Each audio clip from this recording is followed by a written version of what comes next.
LifeLock, how can I help? The IRS said I filed my return, but I haven't. 1 in 4 tax-paying Americans has paid the price of identity fraud. What do I do? My refund, though. I'm freaking out. Don't worry, I can fix this. LifeLock fixes identity theft guaranteed and gets your money back with up to $3 million in coverage. I'm so relieved. No problem. I'll be with you every step of the way. 1 in 4 was a fraud-paying American. Not anymore. Save up to 40% your first year. Visit LifeLock.com/podcast. Terms apply. Listen, all you New Yorkers. Excuse me, taxi. Okay, man, we're looking around. This is the 77 WABC minicast. Joseph Tacopina, 48 years, my brother, the best defense attorney anywhere in the world. Jojo, you remember Ernie when you were a little boy there on Bedford Avenue and Avenue X? Oh, my God, of course. My mother loved him because that hair he had. That coif, that big curly, like blackish. Yeah. So he's a great-looking guy. But he was just, you know, I've heard all the commentary this morning on your show. He was just a class act. And, you know, we need a little bit more of that in today's world, especially in the media. He was a really great guy. He really was. It's funny, you also texted me. Well, we had a little back and forth with Justin talking about the World Baseball Classic because if you don't know, you should know. You probably do that. Tacopina is a big sports guy, owned championship soccer teams, football teams in Italy, but played college hockey. He loves his Rangers and his Mets and all those teams.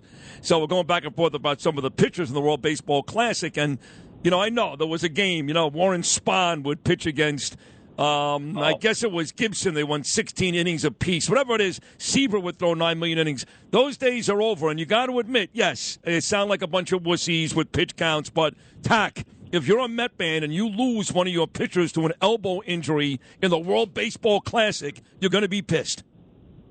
You mean like when Edwin Diaz started jumping up and down the mound? I brought that up. Right. But that's just idiot stuff, right? But Sid, let me tell you something. Come on, man. Let's just look at numbers and science statistics. I was yelling at myself in the car. I'm driving to court right now. When you were doing that, I was screaming in the car alone. So you got me riled up so early. But come on. In the 70s, Ryan routinely pitched 300-plus innings. Steve Carlson, Tom Seaver, Gaylord Perry, Bert Blyleven. All these guys were elite starters that pitched 300 innings a year. You know what happened to none of them? They got injured. None of them. I know. So if pitch counts were truly essential to prevent injury, the previous generations of pitchers would have been collapsing at historic rates. They weren't.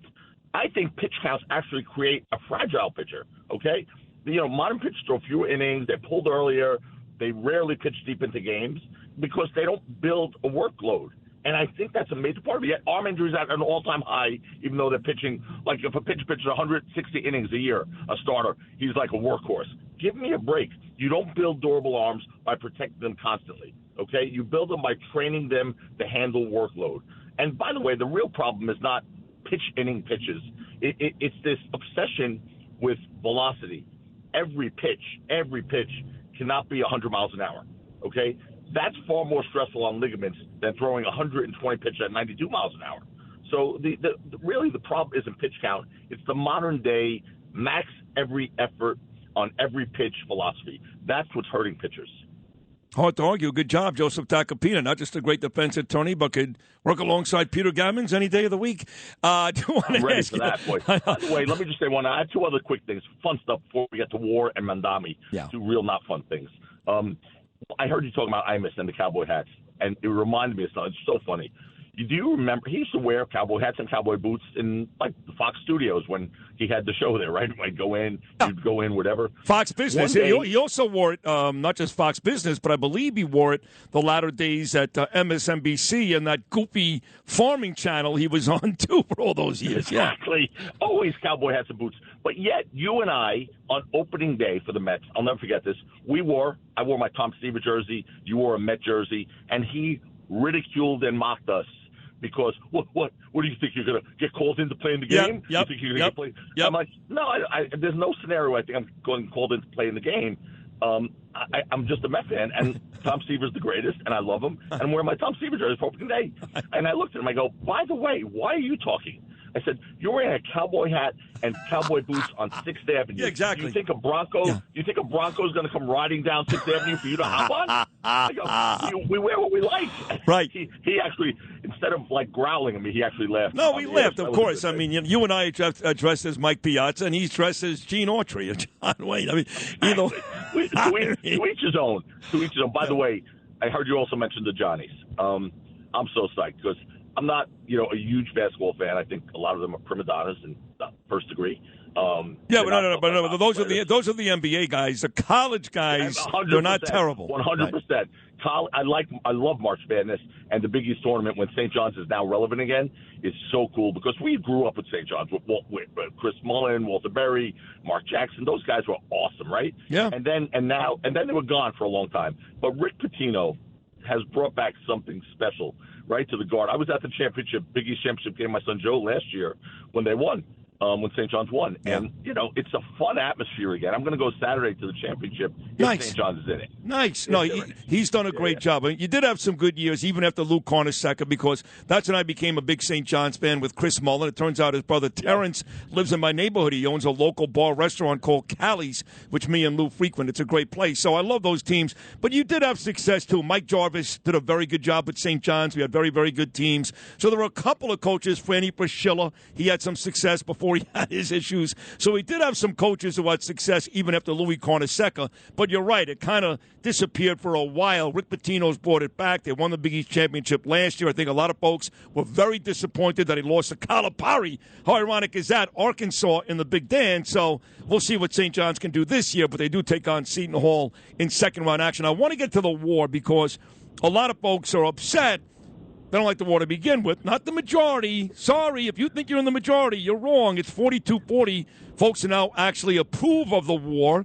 But if you're in that minority and you're yelling and screaming because you're nervous that they're going to be boots on the ground, I don't disagree with that. But, Joseph, as a guy now with an Army relationship, big-time Army relationship, and your boys too, what do you think about that possibility which scares the hell out of Americans, boots on the ground?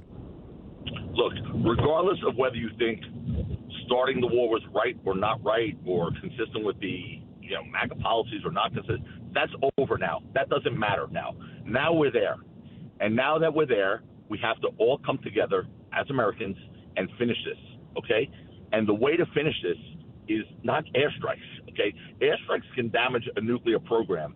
And this comes from some of the smartest people in the military, Sid, the stuff I'm about to talk to you about.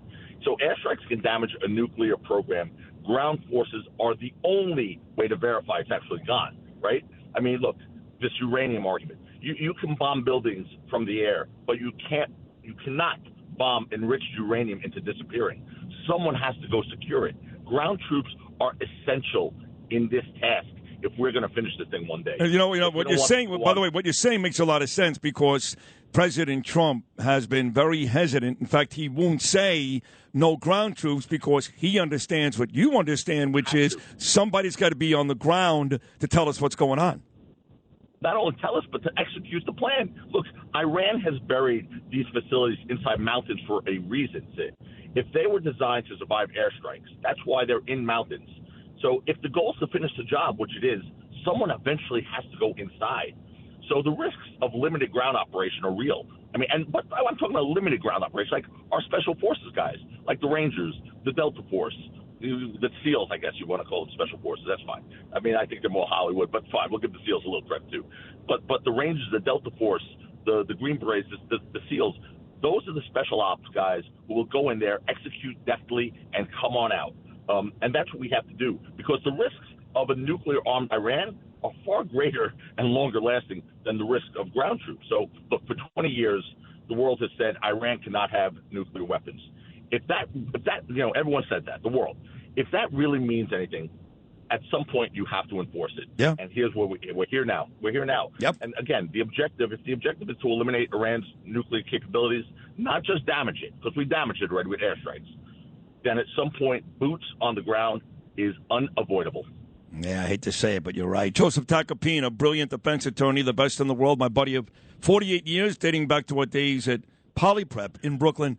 I do want to close out with Mamdani a couple of things. First of all, clearly free speech. He's worried about that. He said that the reason why he had Mahmoud Khalil at his Gracie Mansion residence Sunday night. Him and his wife made Khalil and his wife and his kid a lovely dinner. And a lot of us in New York were angry, including me. How do you have a guy that glorified October the 7th and really was the face and problem behind Columbia University, which transferred into many, many other colleges across the nation? How does that guy end up having dinner at Gracie Mansion? And the mayor said, well, it's all about free speech. Well, if it's all about free speech, can you explain to me why the mayor was crying when I attacked him on Twitter a couple of weeks ago? No. I mean, he's called the president of this country far worse than what you called him. Would you call him a cockroach? I mean, a cockroach. I don't even know why you apologize. I know you did it because you took a high ground, and that's great for you, and I appreciate that. But, I mean, you call him a cockroach. It's not really – I mean, he's called, like, people murderers that aren't murderers. He's called, people fascists that aren't fascist. Cockroach is relatively mild, I think.